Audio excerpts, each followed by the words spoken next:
Aquí estamos. Hemos llegado todos a un castillo después de viajes que se asumen que son largos, que fueron largos y errantes. Estamos todos sentados alrededor de una mesa. Veo figuras, rostros de una sociedad acomodada, culta y con mucha prestancia, con mucho donaire. Sin embargo, hay algo que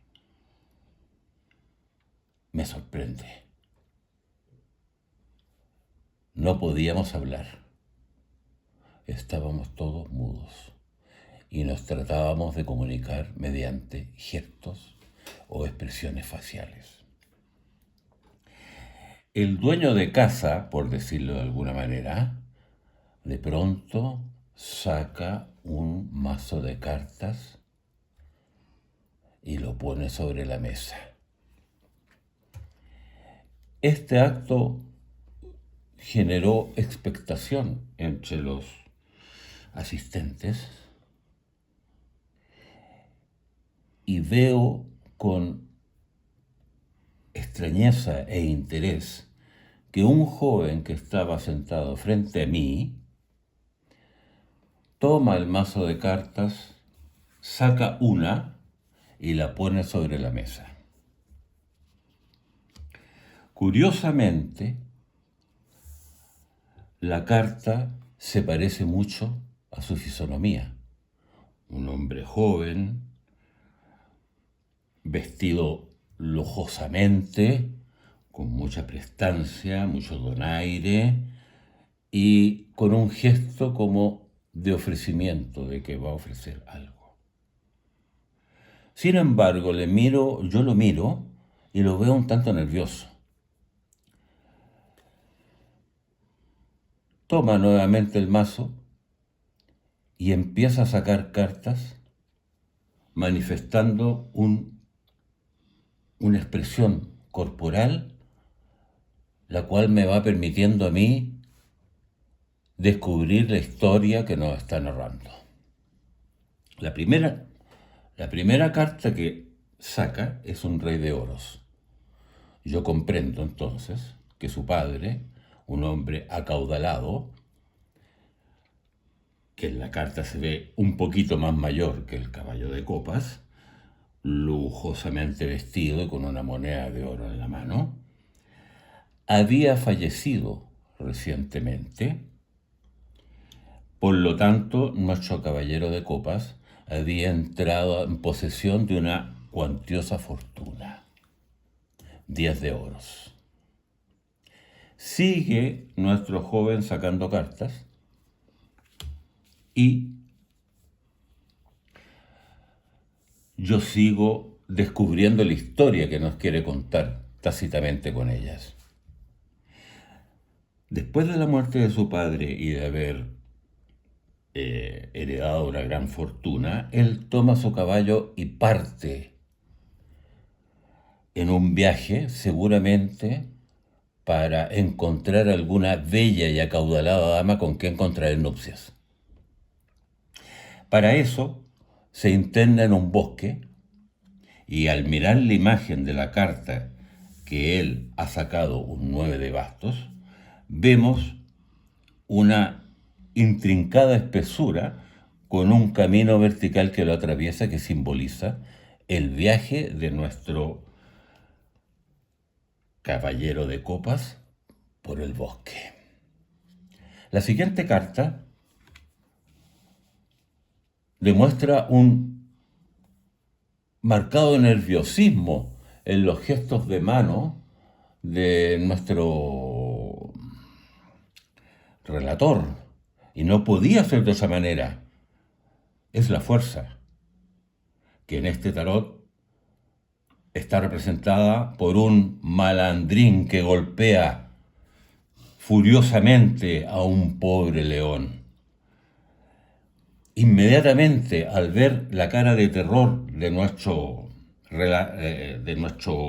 relator, comprendo que en el bosque se había encontrado con un maleante, con un forajido, el cual lo había golpeado brutalmente.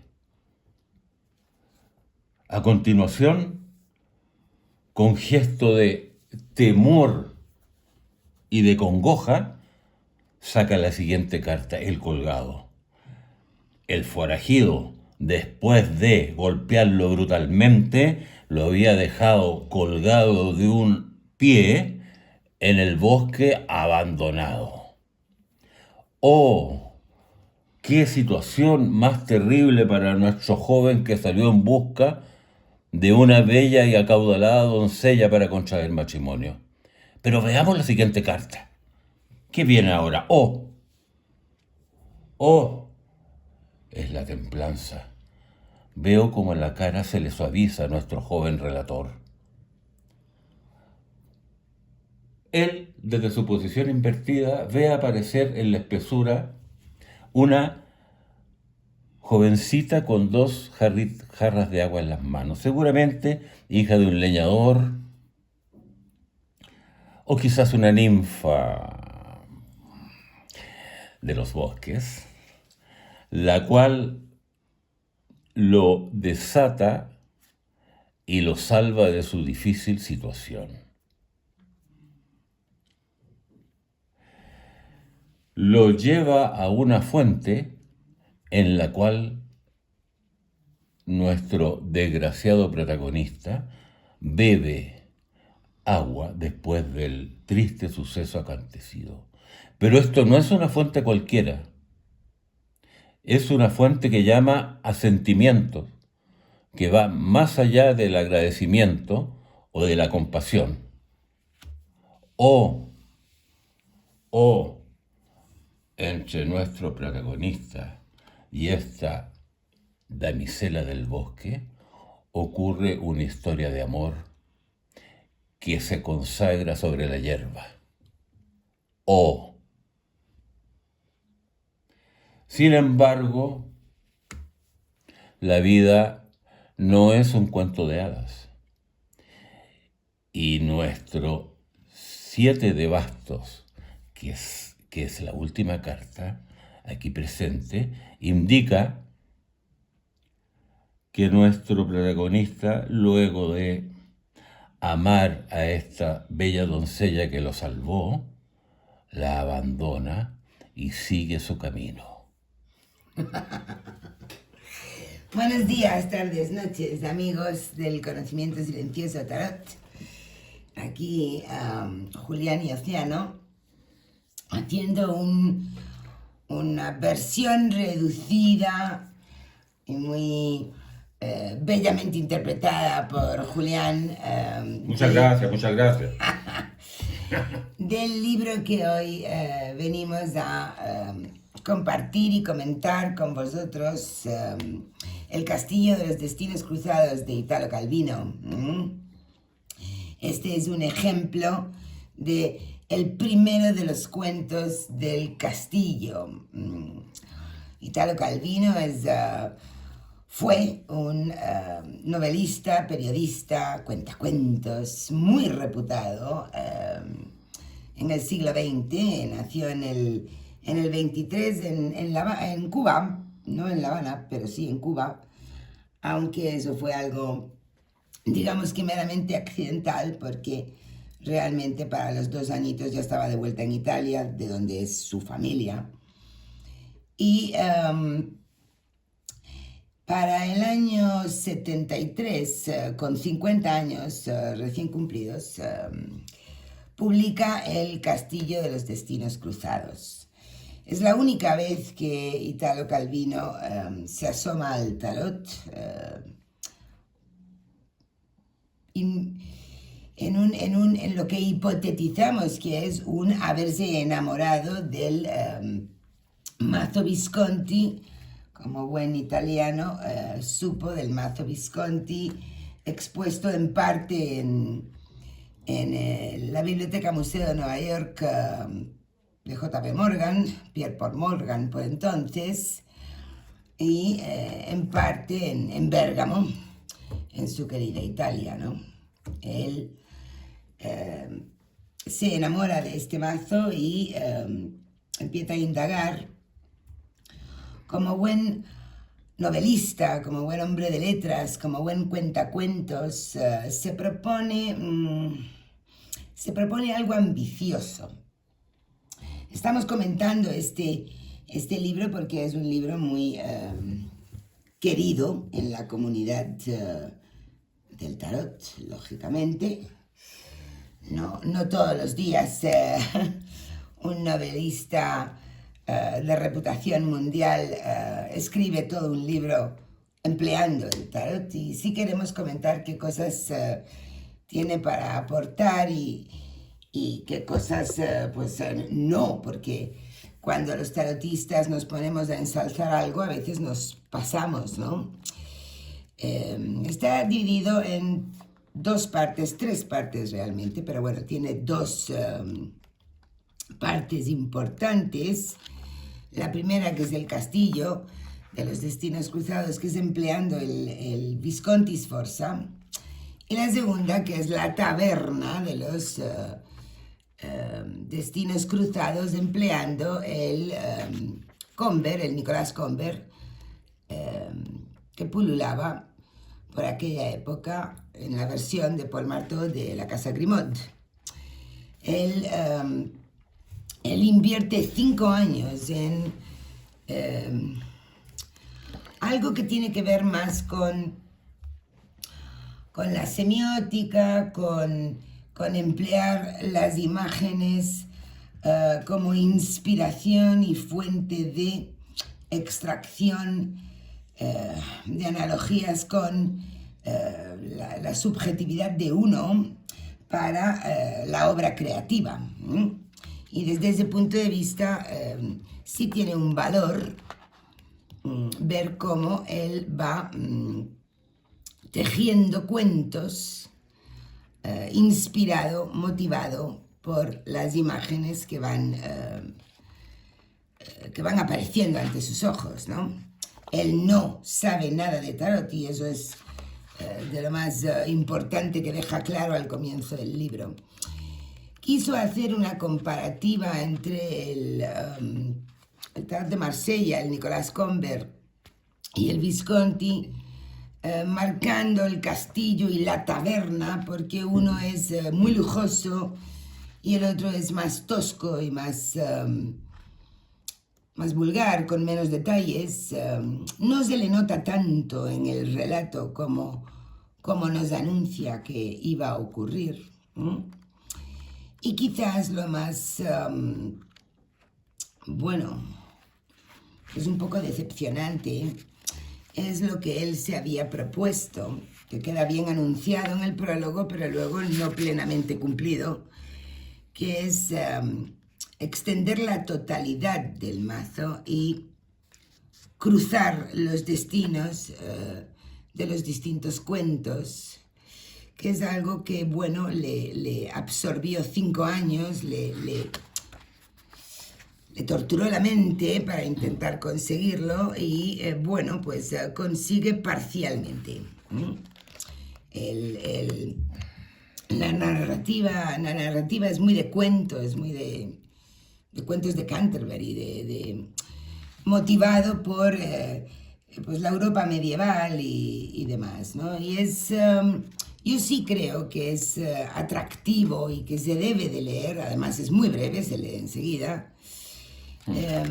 Y es un tributo que un gran periodista novelista le hizo al tarot.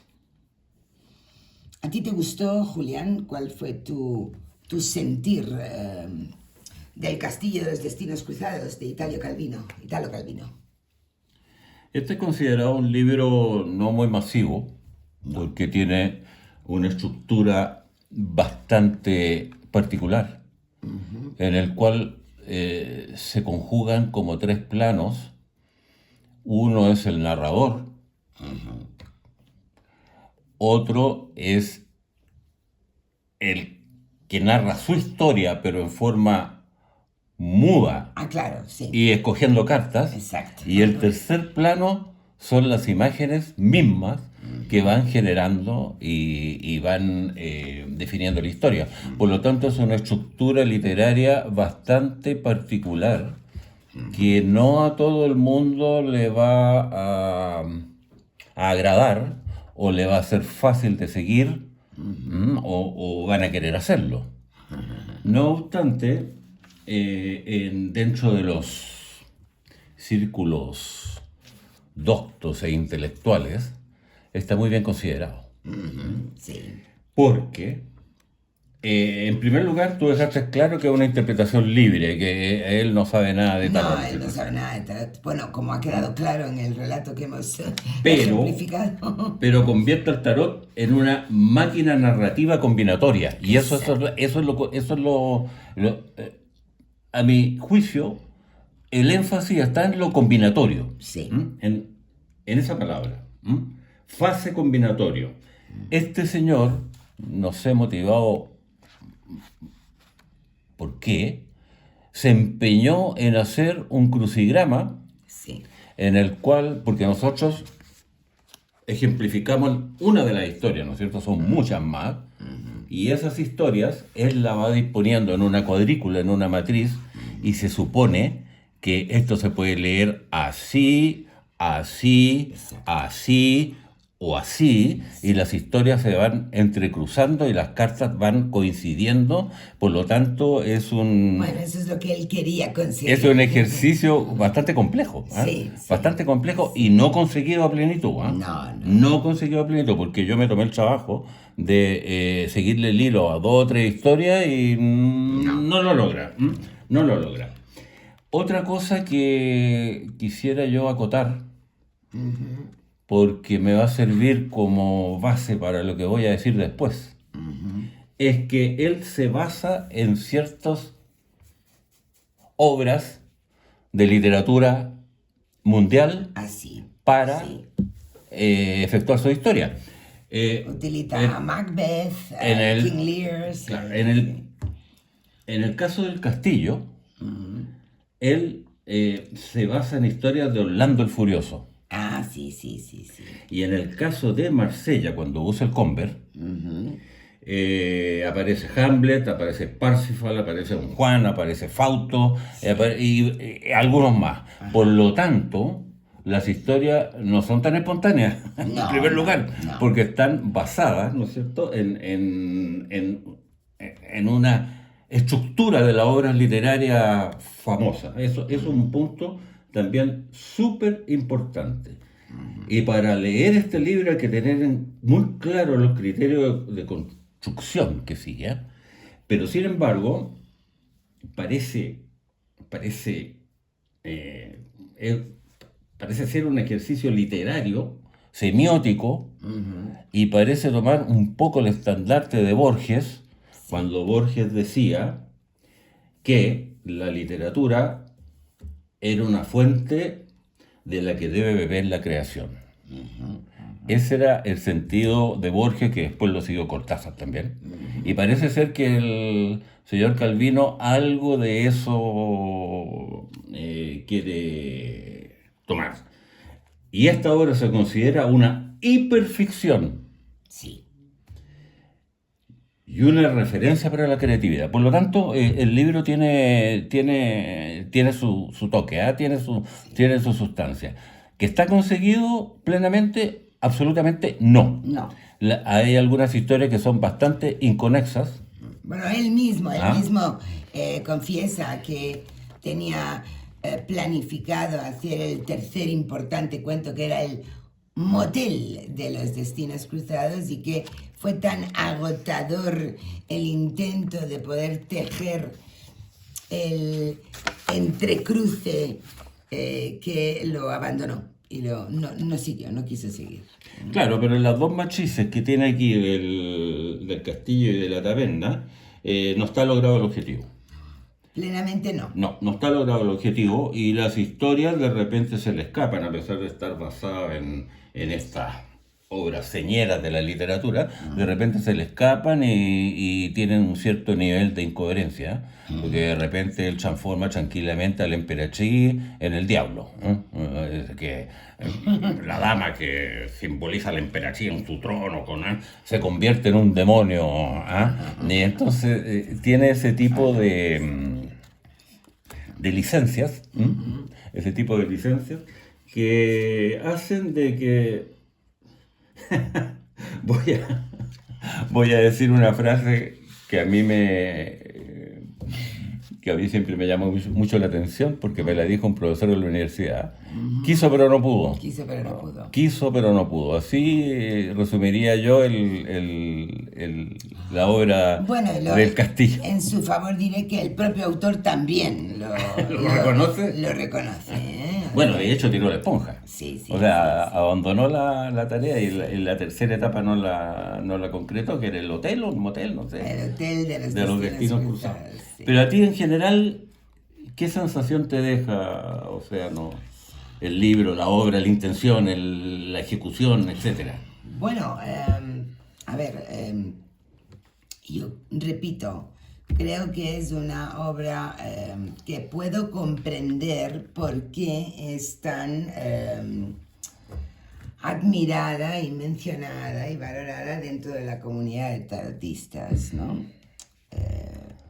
Porque como obra la circunscribo a ser un tributo al tarot y a la máquina de imaginar y cómo el tarot sin duda provoca y excita y suscita en la mente y en la imaginación y cómo puede ser alimento para obras literarias y creativas. De hecho hay toda una tradición posterior a raíz de él de pequeños manuales que están en Amazon de cómo utilizar el tarot para escribir novela y escribir relato. Y desde ahí me parece algo atractivo, interesante y que puedo comprender perfectamente por qué lo respetamos y lo aplaudimos tanto. Otra cosa es que yo sí tenía ganas de comentarlo y traerlo a nuestro canal porque ha dado origen a esa tendencia peligrosa de, el mirar con absoluta libertad y crear analogías que parten de nuestro bagaje subjetivo y ha contribuido a una escuela que considero peligrosa. Entonces, pues sí tenía ganas de que mencionáramos lo que sí creo que tiene de valioso y digno de leer y es una obra creativa, entretenida, si a quien le gusten los cuentos de Canterbury lo va a disfrutar, pero poniéndole matices, cotos y puntos y finales claramente. Claro, porque yo cuando digo quiso pero no pudo, estoy ciñéndome estrictamente a las intenciones que tuvo él, no a las que no tuvo. Exactamente. Él no tiene ninguna intención de usar el tarot en forma divinatoria ni de nada. No, sencillamente teje historias libremente mirando imágenes. Pero sí a Hércules matando al león de Nemea, claro. A un vándalo en un bosque. Entonces, claro, cuando yo digo quiso pero no pudo, es en ese contexto. Ahora, ha habido una tendencia, no sé exactamente a partir de qué año o en qué momento, en que el mirar, el observar, es considerado dentro de un esquema cartomántico. Y en ese sentido, a mí me llama la atención lo que hizo este señor, para sentar un mal precedente. Ya no estoy hablando ya de lo que él quiso hacer, sino que de lo que otros hicieron con lo que él hizo, que es bastante distinto. Exacto. Entonces, hay un mirar que tú le llamas analógico, ¿no es cierto? Sí. De analogía. Es un mirar con la funcionalidad de hacer analogías. Hay un mirar, claro, analógico, en el cual yo miro unas imágenes, pero mi contenido propio le impone un relato a la imagen. Exactamente. Porque del momento que este personaje se basó en Don Juan, en Fausto, en qué sé yo, en Orlando el Furioso, él ya tenía un preesquema Sí. que Y se lo está colocando. que le impone a la imagen. O sea, Exacto. no es la imagen la que le impone el relato, sino que es él el que le impone el relato a la imagen. Exacto. La imagen es como un catalizador, digamos, para él tejer la historia. Exacto. Y eso que podríamos llamar nosotros el mirar analógico es desastroso, en mi opinión, como método cartomántico adivinatorio, Sí. y ha generado una tendencia X dentro de tarotista que en realidad el margen de error es casi de un 200%. ¿No? Ya. Pero eso no significa, en mi opinión, que el mirar tenga que ser desechado así a rajatabla por este error de la tendencia analógica. Si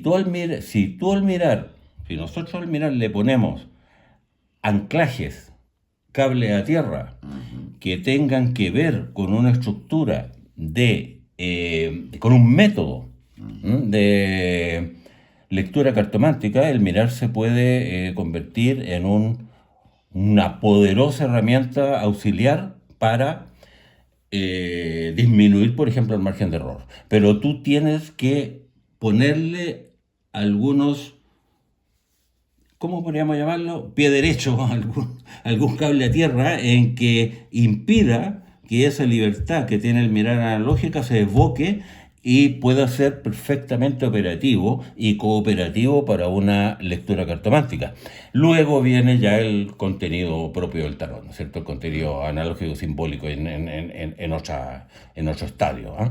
Pero el mirar con esos cables a tierra coherentes, con un sistema coherente en sí, cartomántico, para tratar de disminuir el margen de error, que de todas maneras existe, yo encuentro que es valiosísimo, y que este señor, el aporte de él, el aporte de él, que fue el mirar en los términos que él los plantea, sirve en un lado, en un aspecto muy positivo, si uno sabe cómo tomar ese mirar, o sirve para errores catastróficos si uno se queda en el ámbito de él, que es el analógico. Básicamente estando el punto clave en mirar para encontrar preestablecidamente una serie de elementos, es decir, el mirar que se abre a percibir y a que sea la imagen quien me dé información, yo, hoja en blanco, es muy distinto del mirar que de antemano tiene decidido que tiene que encontrar aquí algo en concreto que ya está buscando, ¿no? Entonces, por eso el mirar que desemboca en el establecimiento de analogías es peligroso, y el mirar que recibe un entrenamiento de pasos específicos en el acto de recibir información específica de la carta y no impuesta por el lector, ayuda, el segundo y el primero no. Entonces, claro, Italo Calvino, estoy segura que enamoró a mucho tarotista o interesado o estudioso del tarot que a finales del siglo XX estaban queriendo salir de la imposición Rider y de la imposición de significados y de la cerrazón. Pues claro, él inspira a esa apertura, pero después de la apertura, que es esencial para acabar con los corsés aquellos tremendos, hay que acabar yendo al tarot y no a lo que uno quiera imponerle al tarot que sea, ¿no? Entonces, Yo sí le daría un abrazote a Italo Calvino y sí me parece muy lindo y estimulante, pero dejando clarísimo que no es un manual sobre tarot, que no es un tratado sobre tarot, que él no estudió el tarot y que por lo tanto en ese primer paso del mirar que nosotros tanto defendemos, si solamente se hace eso y se queda ahí, ya uno se aleja demasiado del tarot, ¿no? Como ver decía antes, al pobre Hércules como un simple vándalo. Por ejemplo, Italo, durante todos los relatos del castillo, en los bosques, perdón, en los bastos no sabe nada más que ver bosque. No puede ver otra cosa. Puro bosque. No puede ver otra cosa. No logra salir de ahí, ¿no? En fin, es una obra interesante, es sugerente, y yo sí creo que todo tarotista amante del tarot clásico haría bien en darle una ojeada, y sobre todo entiendo por qué lo queremos tanto, lo respetamos tanto, porque, hombre, pues por lo menos el tarot en su mano no está despreciado como algo ridículo y demás, ¿no? Hay algo que está quedando fuera también, o no sé si fuera, pero que me gustaría acotar, Pues, cuela. que es que para que el mirar se convierta en una herramienta eficaz en un sistema cartomántico, es muy importante el concepto del testigo, o sea, de alguien que mira habiendo dejado de lado sus subjetividades, que las subjetividades vienen de todos lados, de religión, de cultura, profesores, de padres, de lo que sea. Por eso el establecer analogía es tan peligroso, porque te lleva directamente a reconectar con todo eso que hay que dejar fuera. Entonces, para que el mirar pueda ser eficaz, hay que aproximarse, porque yo creo que es muy difícil lograr plenamente la condición de testigo, pero al menos aproximarse, o sea, una persona que mira objetivamente y sin involucrarse demasiado en lo que está mirando, ¿ok? Eso.